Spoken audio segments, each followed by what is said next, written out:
Okay, guys, so we're back at it again, and to be honest with you, I messed up my first time recording this, so we're back at it round two. But G2 versus Giant X, we're back at it full swing. Patch 14.5, LEC, Spring Split, sorry. And I think this is a really good example of a game where G2 basically took advantage of the meta with their own stylistic choices, and really kind of showed like, oh, we know what's good in this meta, and we know what picks that potentially people are going for, and we have our own answers to it. And I think it was a really good establishment of that. And I think this is a really good drafting meta for that because there's a lot of picks that are possible, and there's room for stylistic drafting, what people prefer. And I think that usually is a good indicator of a drafting meta that's healthy and gives a lot of options for players. So we start off with the Brel. It's not anything special per se. It's not like a priority pick. G2 are opting to do this to give themselves more options later on because generally speaking, Rel's champion identity is that overall CC, she can be used in both directions. She can also be used in multiple roles, which makes her a really great asset in terms of from a draft perspective, right? Giant X responded with the Varus, which has been seeing dominance all season, but gets nerfed a little bit. So for the priority for the lethality version, sorry, so it's a little bit weaker than it used to be. Then they go Varus Maokai, and G2 used this as their indicator. It used the leverage from the Relby one to go Draven, right? Very classic pick from Hansama. A lot of teams ban it against the G2s in particular, but Giant X have not opted to, so they have to deal with the matchups. And this is part of the reason why G2 are such an annoying team to draft against, because a lot of conventional things that are good, like, oh, Varus priority, Callista priority, these both get countered by Draven. And it gives a lot of teams some cancer because, it doesn't make sense sometimes. And it's allowed because Hansama can pilot it so well. And I also really like the Karma pick here on 3 to complement it. And I'll touch on that a little bit. Giant X responded with Shastana, and we move on to phase 2. What I will commend from both teams is that they haven't really revealed much about their comps per se. They have a lot of options, even though they picked 1 through 3. And the main thing I would probably be looking at here is the Draven pick, which is the most, like, let's say, comp warping. We have a winning matchup bot side. We know the whole game is going to be about bot side, right?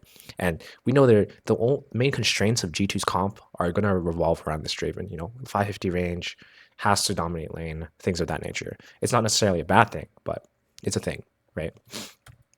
So we see some very top lane focused bans because both teams have basically omitted it. And we generally know this game is going to be about bot side. So both teams are basically hedging blind picks that gives this lane problems. We want this to be a low resource lane. And both teams are kind of down for that, right? So Giant X pick Udyr, kind of fallen out of favor a little bit due to some bad matchups. Jax being one of them. And then they pick Zinzao. So G2 basically have established their 4-5 all-in as more of like a forward comp, right? And they're like, yeah, cool. Giant X, they're kind of thinking, all right, if they do that, let's pick something that's a little bit more defensive, right? So that's why they're hovering the Braum. They're thinking about what picks they want to go for that can push them away. Alistair would be okay too. But this is where the Karma pick kind of comes to fruition. Because when you pick Draven with the Karma, it's kind of like a hedging 2-3. So when Draven goes in, or when the comp goes in, you're like, okay, Giant X has tools to stop it. But G2 have established the poke condition as well because they have Karma, right?